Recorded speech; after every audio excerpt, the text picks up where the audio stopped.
Guys Idol, ngayon pag-usapan natin yung isang mahalagang konsepto or saying.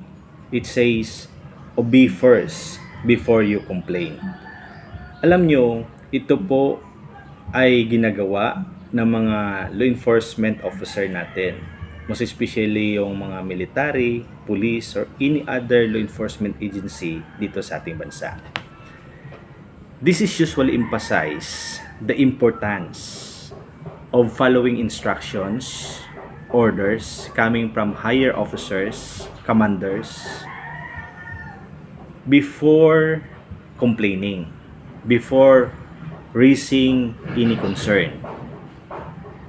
Alam nyo, nagpapakita lamang ito ng tinatawag na sign of respect and cooperation, teamwork, not only to the commander itself, but to the whole organization, group, in which the follower belong.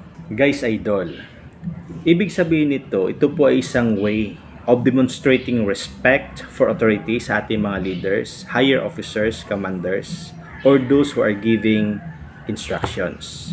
Kailangan magkakaroon po tayo ng tinatawag na discipline and training, trust and confidence to ensure effective, efficient execution of such order. Now, tanong, kailan ito mangyayari? May mga pagkakataon or instances po na maaring mangyari ito in some instance na tinatawag na mayroong priority of actions, na hindi na kailangan magreklamo yung followers, hindi kailangan questionin, i-criticize yung instructions, kasi mahalaga yung ganyang decision to accomplish a common goal. Magbigay po tayo ng example. Yung government troops nagkaroon ng armed encounter between sa mga lawless element. So in that particular instance, kailangan sumunod yung mga followers sa kanilang commanders para matamo magkaroon ng tinatawag na victorious accomplishment. Kasi pag hindi sinunod, mayroon pang mga reklamo, maaring masagabal yung decision making ng isang leader at mauwi sa tinatawag na pagkabigo. But ito yung tandaan natin. This concept, obey first before you complain, is not a universal rule. Ibig sabihin nito guys Idol, may mga pangyayari, sitwasyon, instances na yung follower ay hindi agad-agad na sumunod sa kanyang leader. Kailangan magbigay siya ng suggestion, questions, criticism, such order or instructions coming from his higher officer, leader, or commanders.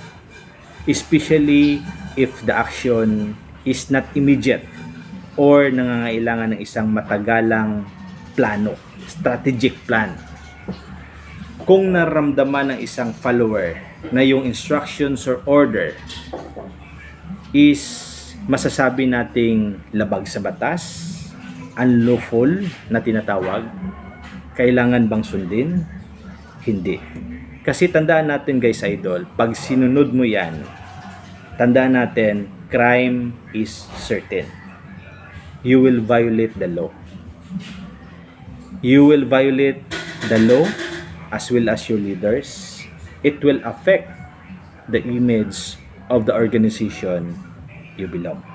So guys Idol, kung nandito ka pa hanggang sa mga oras na to, maraming salamat po sa panonood. And don't forget to follow my Facebook, ito po, and YouTube channel, Parak Tutorial Video. So, see you next time for my next vlog, and I hope po nagkaroon po kayo ng pag-unawa tungkol po sa konsepto ng obey first before you complain. Bye-bye!